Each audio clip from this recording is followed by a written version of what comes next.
안녕하세요. 사연을 부탁해입니다. 오늘의 사연을 소개하겠습니다. 결혼 전부터 저는 시댁에서 환영받지 못했습니다. 시댁은 꽤 부유한 반면 친정은 그냥 평범했거든요. 그렇다고 해서 친정 부모님이 많이 못 사는 건 아닙니다. 서울에 집 한 채 있으시고 노후 준비도 되어 있는 편이었으니까요. 그럼에도 불구하고 시댁은 잘 사는 편이다 보니 시어머님이 대놓고 불만을 제기했습니다. 그때 김 여사가 소개해준 그 아가씨는 직업이 한의사라 차라리 그 사람이 훨씬 나을 텐데 우리 아들이 굳이 너랑 결혼하겠다고 해서 허락한 것뿐이니까 넌 앞으로 우리한테 잘해야 한다. 내 말 무슨 말인지 알겠니? 네, 알겠습니다. 시어머님은 아들을 지극히 아끼며 모든 것을 통제하고 싶어 했지만 결혼한 뒤 남편이 마치 다른 사람처럼 변했다며 불편함을 느끼는 듯해 보였습니다. 시누이도 마찬가지였는데요. 틈만 나면 남편 몰래 시댁으로 불러댔어요. 불러대는 이유도 다양했습니다. 언니, 엄마 몸이 안 좋다고 하니까 퇴근하고 와서 밥 좀 차릴래요? 퇴근하고 가면 조금 늦을 것 같은데요. 되도록 빨리 오면 되죠. 오빠한테는 가려서 말 잘해야 하는 거 알죠? 엄마가 아프셔서 언니가 자진해서 밥 차린다고 하면 오빠가 오히려 좋아할 테니까 그렇게 말하는 게 좋겠네요. 시누이가 통보하듯 말하고 전화를 끊어버렸습니다. 그런 시누이는 대학을 졸업한 뒤 이런저런 핑계로 회사를 그만뒀다고 했는데요. 회사에 들어가면 한 달을 못 넘기고 그만두기 일쑤였다 보니 나중에는 아예 일할 생각도 없이 집에서 놀고 먹었어요.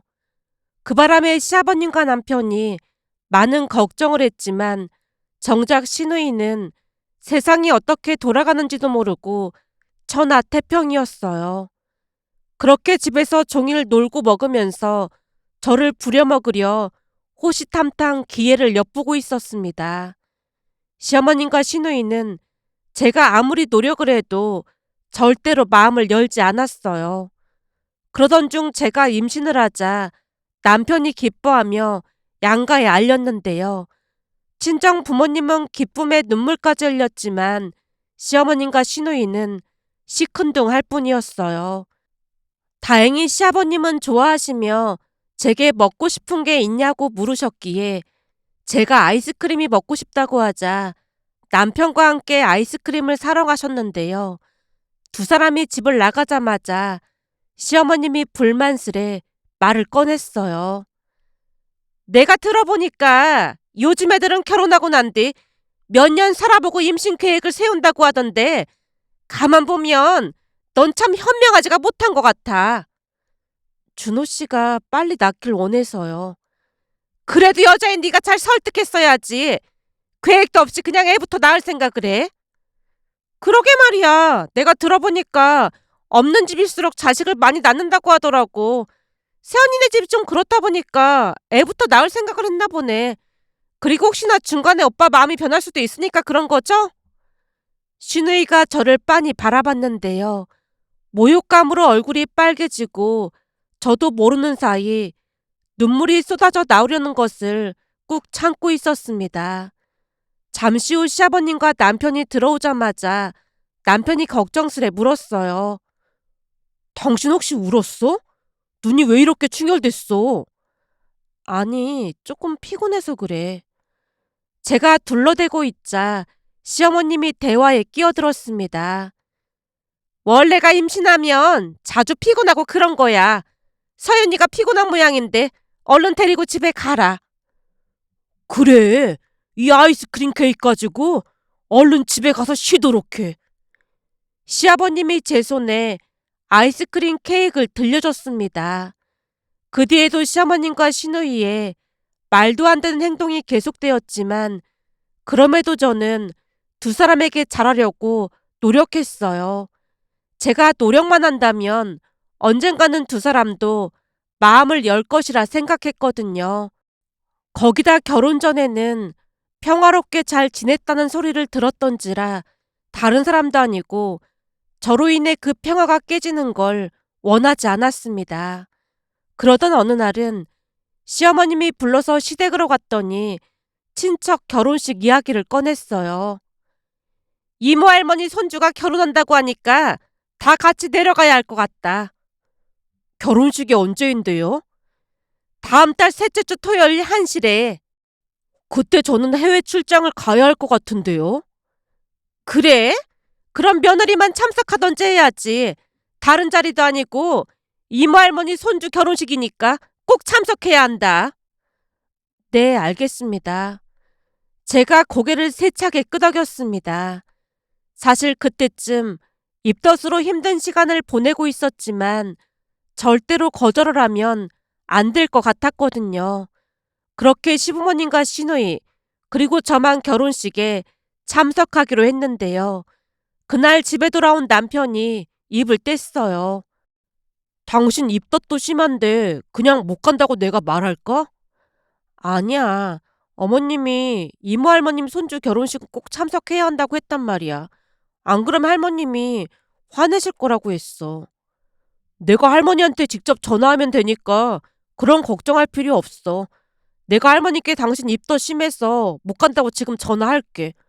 아니야. 조금씩 나아지고 있으니까 다녀올 수 있을 것 같아. 나도 없이 힘들 것 같은데. 힘들면 굳이 안 가도 된다니까. 자기야, 우선 지켜보다가 정말 힘들면 그때 다시 말할게. 알았어. 정 힘들면 나한테 바로 말해야 해. 남편 말에 싱긋 웃으며 고개를 끄덕였습니다. 그렇게 시간이 지나 결혼식 날이 다가왔고 혹시 몰라 전날 시댁에서 잠을 잤어요. 그런데 아침에 눈을 떠보니 시아버님의 얼굴이 몹시 초췌해 보였습니다. 아버님, 어디 편찮으신 거예요? 어제 먹은 게 잘못된 모양이야. 밤새 화장실 들락거렸지 뭐냐. 시아버님이 힘겹게 대답을 하자마자 시어머님이 말을 했어요. 내가 보니 당신 오늘 못 내려갈 것 같은데 당신은 병원 다녀와서 그냥 쉬던지. 그러게 말이야. 복통이 말이 아니라 도저히 갈 수가 없겠네. 우리 셋이 다녀올 테니까 걱정하지 말고 쉬고 있어. 결국 시아버님은 참석하지 못했고 우리 셋만 지방에 있는 결혼식장으로 출발했습니다. 하지만 역시나 입덧이 심했던지라 제가 고속도로 휴게소 화장실에 다녀오겠다고 했어요. 할머니가 시간 약속 엄청 중요하게 생각하시니까 빨리 다녀와야 한다. 지금이 15분이니까 25분까지는 와라. 시어머님이 차가운 목소리로 말했는데요. 그 뒤 기가 막힌 일이 일어날 줄 누가 알았겠어요. 화장실에 가보니 사람이 많아 줄이 길게 늘어서 있었습니다. 혹시나 시간 안에 못 갈 수도 있을 것 같아서 시어머님에게 문자를 보냈어요. 어머님, 줄이 길게 늘어서서 조금 늦을 수도 있을 것 같아요. 시어머님이 문자를 읽긴 했던 것 같은데 답장은 따로 없었습니다. 하지만 분명히 문자를 읽었기에 무슨 큰일이 있을까 싶었는데요. 잠시 후 차가 주차되어 있던 곳으로 갔지만 차가 보이지 않았습니다. 놀란 채 시어머님에게 전화를 했지만 받지 않았기에 시누이에게 전화를 했더니 역시나 받지 않았어요. 그런데 곧 시어머님에게서 전화가 왔어요. 예, 네가 늦게 나와서 우리 먼저 출발했으니까 넌 알아서 돌아가도록 해라. 네? 그게 무슨 말씀이세요? 사람 말을 못 알아듣는 거니? 네가 늦게 나와서 우리 먼저 출발했다고. 5분 늦게 나왔는데 먼저 출발을 하시다니요. 그러니까 약속 시간을 지켰으면 이런 일이 있었겠니? 보니까 임신했다고 해서 특별 대우 받으려고 하는 것 같길래 네 버릇 좀 고치려고 먼저 출발했으니까 넌 알아서 돌아가던지 해라. 막말로 너 때문에 우리까지 늦어서 혼날 순 없는 거잖니? 시어머님이 냉소적으로 말하고 전화를 끊었어요. 그렇게 저는 그곳에 홀로 남겨졌습니다. 시어머님과의 전화를 끊고 나자 순간 멍해질 수밖에 없었고 혹시나 시어머님과 시누이가 장난을 치고 있는 게 아닌가 싶어 한참 동안 사방을 둘러봤습니다. 하지만 정말로 저를 두고 가버렸다는 사실을 깨달았는데요. 그 와중에도 뱃속의 아이를 생각해서 침착하게 행동하기 위해 노력했어요. 곧 엄마에게 전화를 걸었고 침착하려고 했지만 엄마 목소리를 듣자마자 울먹이고 말았습니다. 엄마, 나 좀 데리러 오면 안 될까? 데리러 오다니? 너 사부인이랑 같이 결혼식장 간다고 했잖아. 엄마가 놀란 듯 물었습니다. 순간 대답을 망설이자 그 짧은 침묵 속에서 엄마의 목소리가 다시 다급하게 들려왔어요. 너 지금 어디야? 사실은 나 지금 고속도로 휴게소야. 고속도로 휴게소라니? 사부인은 어디 계신데? 엄마의 물음에 목이 메어 겨우 대답했습니다. 그게 내가 입덧 때문에 화장실에 갔다가 나와보니까 늦게 왔다고 어머님이 나를 두고 가셨어. 엄마의 목소리가 분노로 떨렸습니다. 그게 무슨 소리야? 일부러 두고 갔다고? 할머님이 약속 시간에 엄청 민감하신데 나 때문에 늦어서 곤란하게 됐다면서 여기에 날 버려두고 가셨어. 엄마가 더 이상 말을 잇지 못하고 한숨을 쉬더니 곧 버럭 소리쳤어요. 그렇다고 임신한 며느리를 고속도로 휴게소에 두고 그냥 갔단 말이야? 기가 막혀서 말이 안 나오네. 너 그동안 그 집구석에서 그런 대우나 받고 있었던 거야? 지금 바로 출발할 테니까 휴게소 이름이나 말해. 제가 떨리는 목소리로 휴게소 이름을 말해줬고 얼마 지나지 않아 엄마에게서 출발했다는 문자가 왔습니다. 뒤이어 남편에게도 전화가 왔어요.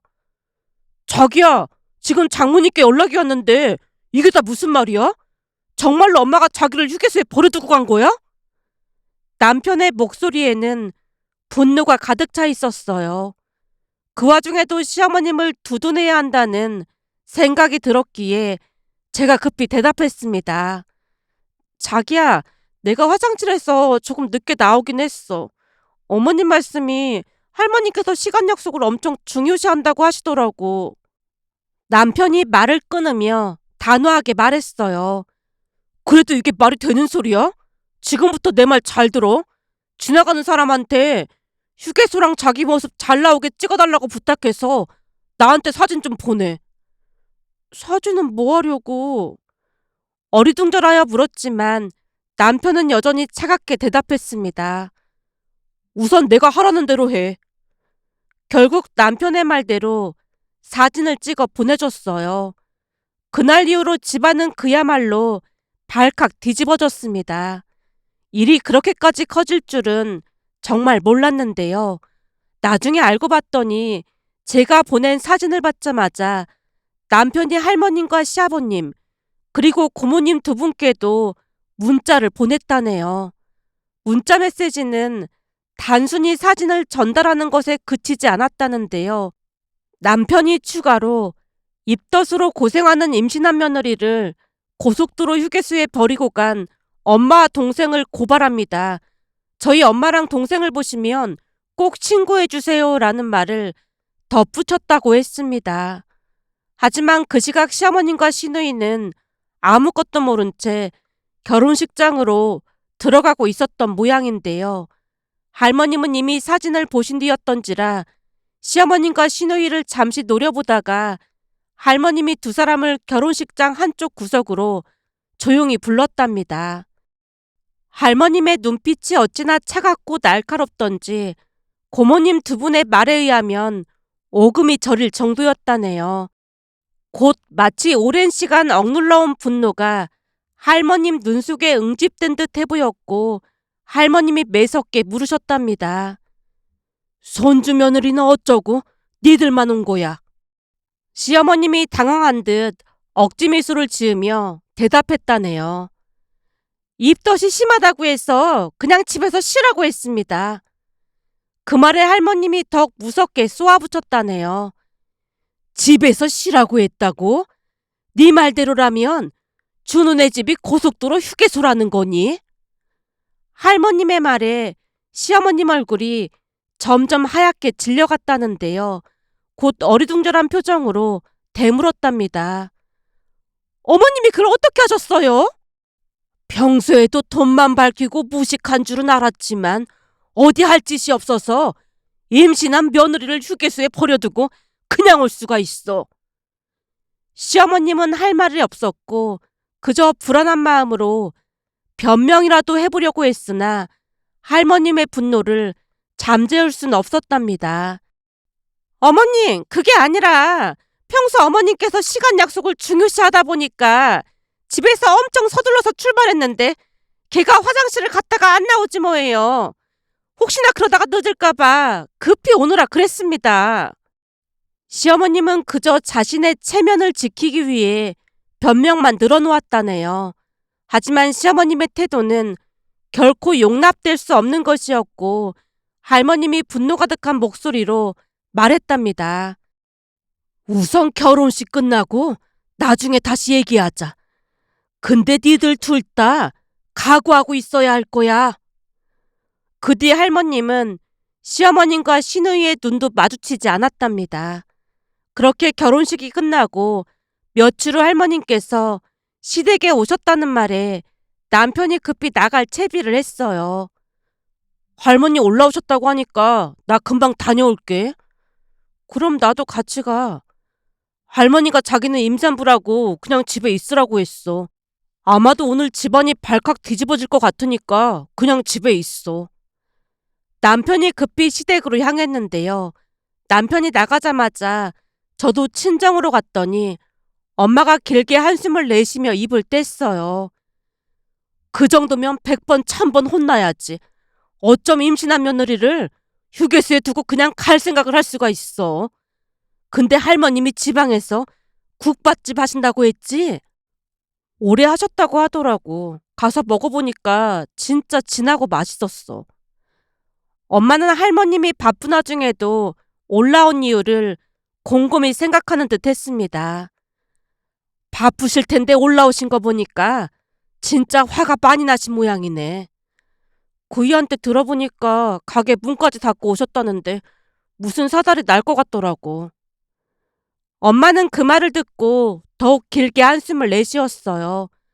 그리고 얼마나 지났을까요? 남편이 친정으로 저를 데리러 와서 함께 집에 돌아갔는데 남편이 뜻밖의 소식을 전했어요. 오늘 엄마랑 동생 완전 딱 걸렸어. 딱 걸리다니 그게 무슨 소리야? 남편이 심각한 표정으로 이야기를 이어갔습니다. 아버지랑 나도 이제야 알았는데 알고 보니 우리 결혼할 때 보태주라고 할머니가 엄마한테 돈을 보낸 모양이야. 거기다 당신 임신했다는 소식 듣고 전해주라고 300만 원도 보냈고 말이야.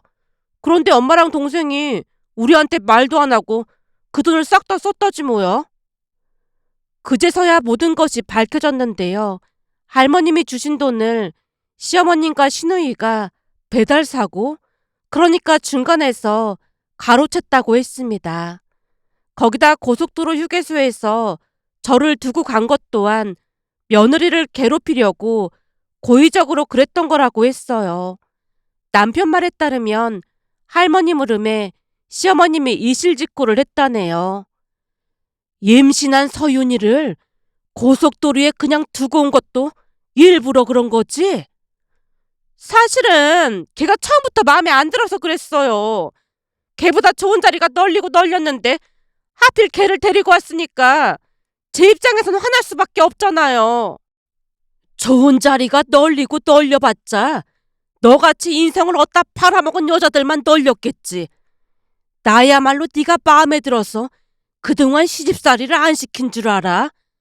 재수안에 며느리 대접은 해줘야 한다기에 마음에 안 드는 짓을 해도 그냥 눈 감아줬더니 어디서 나도 안 시킨 시집살이를 시키고 자빠졌어. 할머님의 목소리는 마치 오래된 나무의 우듬지에서 울리는 바람 소리처럼 집안을 휘감아 돌아다녔다네요. 그 목소리는 결코 높지 않았지만 듣는 이의 가슴속 깊이 박혔답니다. 시어머님은 그 목소리에 들려 자리에서 일어설 생각조차 하지 못한 채 시간이 멈춘 듯한 그 순간 할머님이 다시 입을 열었다네요.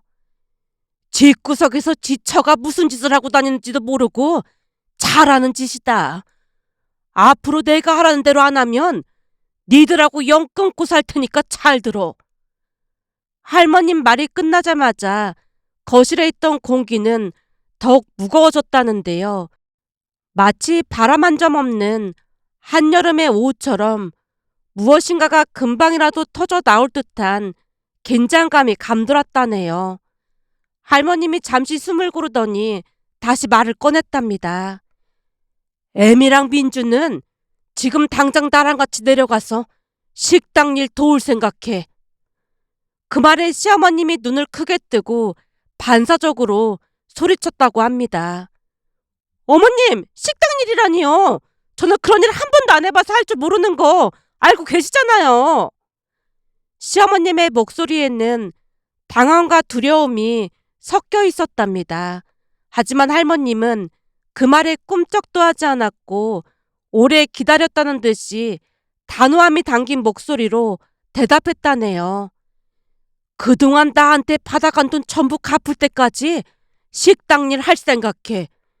손주 며느리한테 주라고 했던 돈 말고도 엄청 많은 건 알고 있지? 내가 여기 장부에 전부 적어놨으니까 이거 다 갚을 때까지 일해. 그 돈 다 갚으려면 몇십 년은 일해야 할 거다. 그렇잖아도 네 시누이가 몸이 아프다고 하길래 걱정했는데 아주 잘 됐구나. 할머님의 목소리는 한결같았고 시어머님은 더 이상 말을 잇지 못한 채 마치 무언가에 홀린 듯한 얼굴로 바닥을 바라봤다는데요. 그 순간 시누이가 끼어들었답니다. 아니요, 저는 절대 못해요. 제가 그런 일을 어떻게 해요? 절대 못해요. 시누이의 목소리는 당당했지만 감당하지 못할 현실에 대한 두려움이 목소리에 스며들어 있었다네요. 할머니, 전 절대 못해요. 시누이의 말이 이어지자 할머님의 얼굴에는 미묘한 무슨기가 번졌답니다. 못해? 그럼 니들 이 집에서 당장 나가야겠다. 말이 나와서 하는 말인데 니들 이 집 명의가 내 명의로 되어 있는 건 알고 있는 거지? 내가 평생을 뼈 빠지게 고생해서 집도 마련해주고 먹고 살게 해줬더니 이제 와서 못하겠다고? 애미랑 민주가 내려와서 일 못할 것 같으면 당장 방 빼라. 아범, 내가 한 입으로 두 말 안 하는 건 잘 알고 있겠지? 네, 어머니. 그때 집 명의를 절대로 니들 명의로 해주면 안 된다고 니들 아버지가 신신당부를 했었는데 이제 보니 왜 그랬는지 알겠구나. 니들 아버지가 이런 일이 일어날 줄 미리 알고 있었던 거야. 그때 그 말 듣길 참 잘했던 것 같구나. 할머님의 말에 시아버님이 고개를 푹 숙인 채 더 이상 묵과할 수 없다는 듯 무겁게 입을 열었답니다. 우리 여기서 쫓겨나면 길바닥에 나앉아야 되는 거 당신도 잘 알고 있지? 돈 생기는 족족 당신이 다 써서 가진 돈도 없으니까 당신이 책임지고 내려가서 식당 일 할 생각해. 민주 너도 언제까지 놀고 먹을 참이야. 엄마랑 같이 내려가서 식당 일 도와. 만약 안 한다고 하면 난 당신이랑 이혼할 거고 민주 너도 집에서 쫓겨날 테니까 그런 줄 알아. 어차피 가진 재산도 없어서 당신 빈털터리로 나가야 할 텐데 어떡할래? 시아버님의 말은 날카롭고 차가웠다고 하네요. 그 말은 마치 집안의 어두운 비밀을 끄집어내는 송곳 같았다는데요. 사실 경제활동은 전혀 하지 않고 있었음에도 시어머님과 시누이는 사치와 허영에 빠져 있었거든요. 그 사실을 가족 모두 알고 있었지만 괜히 긁어부스럼을 만들지 않기 위해서 쉬쉬했을 뿐이었으니까요. 시아버님의 결단에 할머님이 기다렸다는 듯이 입을 떼셨답니다. 그래, 이참에 이혼하고 아범은 새 장가 들면 되겠네. 그렇잖아도 아범 결혼 전에 만나보라고 했던 진이라고 기억나지? 그 진이가 아직까지 결혼도 안 하고 노처녀로 살고 있는데 여전히 얼굴도 예쁘고 성격도 얼마나 좋은지 모른다니까. 아범 진이한테 새 장가 들어서 내 가게 물려받으면 딱이겠네. 저번에 며칠 동안 일 시켜보니까 손이 아주 야물딱지던데, 그럼 나도 마음 놓고 전 재산을 아범하고 진이한테 넘겨줄 수 있을 것 같구만. 현 며느리는 영 믿음이 가질 않아서 내 재산 물려주면 홀라당 말아먹기밖에 더하겠어.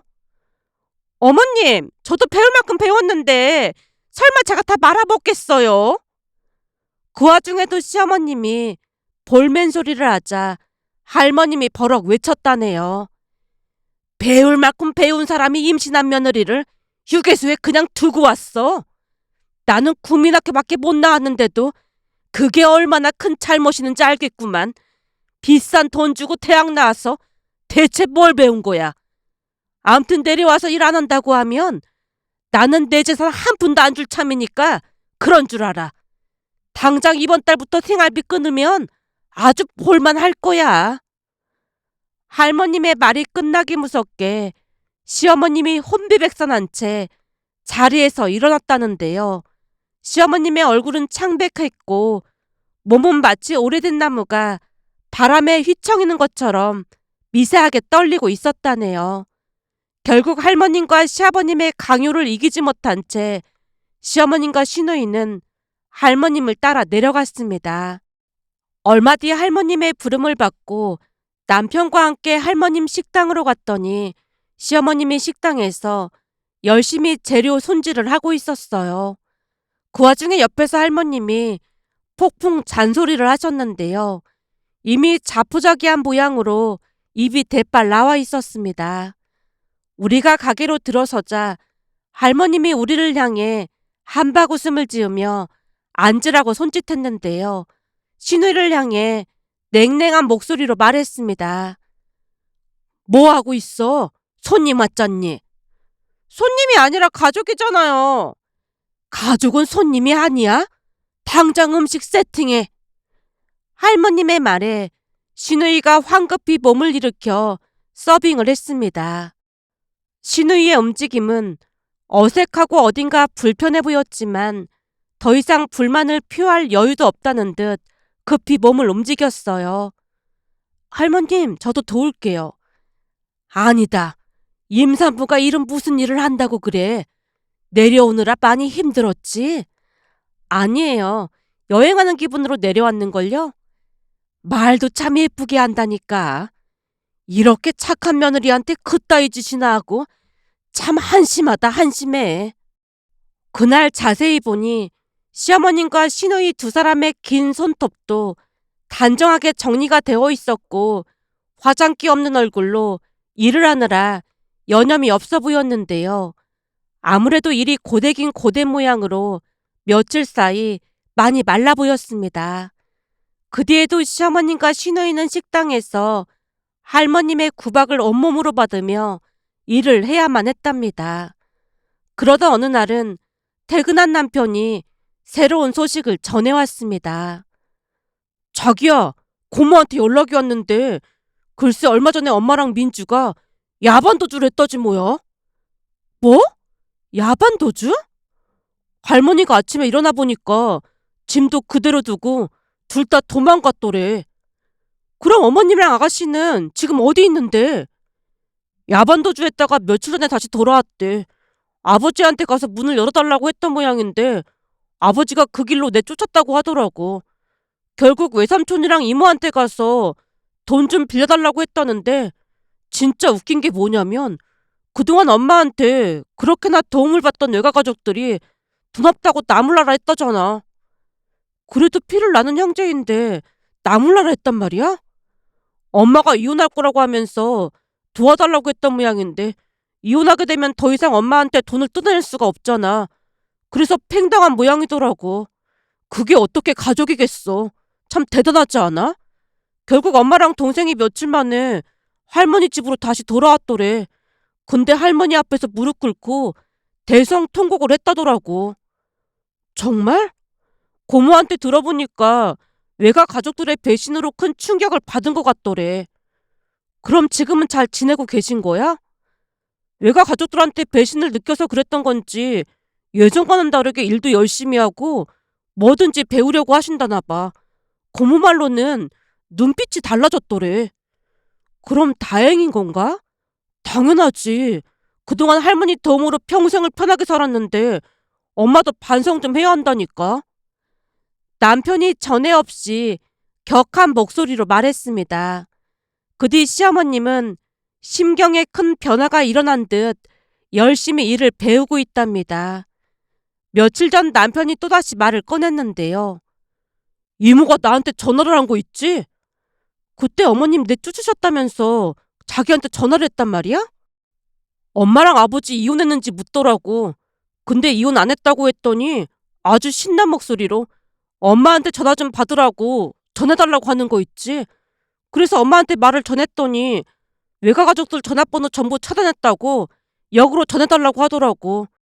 그래서 이모한테 다시 연락해서 엄마가 전화하지 말라고 했다고 전했더니 이모가 나보고 급해서 그러니까 돈 좀 빌려달라고 하는 거 있지?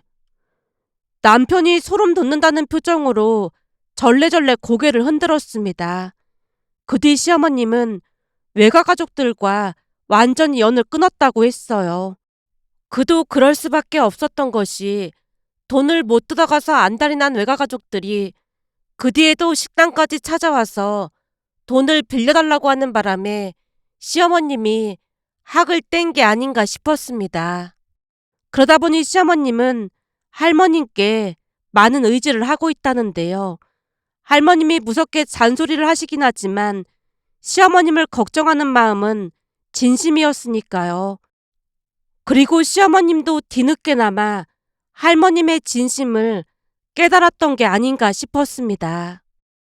며칠 전에도 식당에 갔더니 할머님이 여전히 잔소리를 하고 계셨지만 마치 내성이 생긴 듯 시어머님이 급히 몸을 움직이는 모습을 보면서 어쩌면 시어머님이 변할 수도 있겠다라는 생각이 들었습니다. 내가 꼭 사람 만들고 눈을 감을 참이야. 그래도 요즘은 예전하고 많이 달라졌지. 라는 할머님 말씀을 들으며 문득 지나간 일들이 떠올라 이렇게 글 남겨봅니다. 오늘의 사연은 여기까지였습니다. 즐겁게 보셨다면 구독, 좋아요 부탁드립니다. 고맙습니다.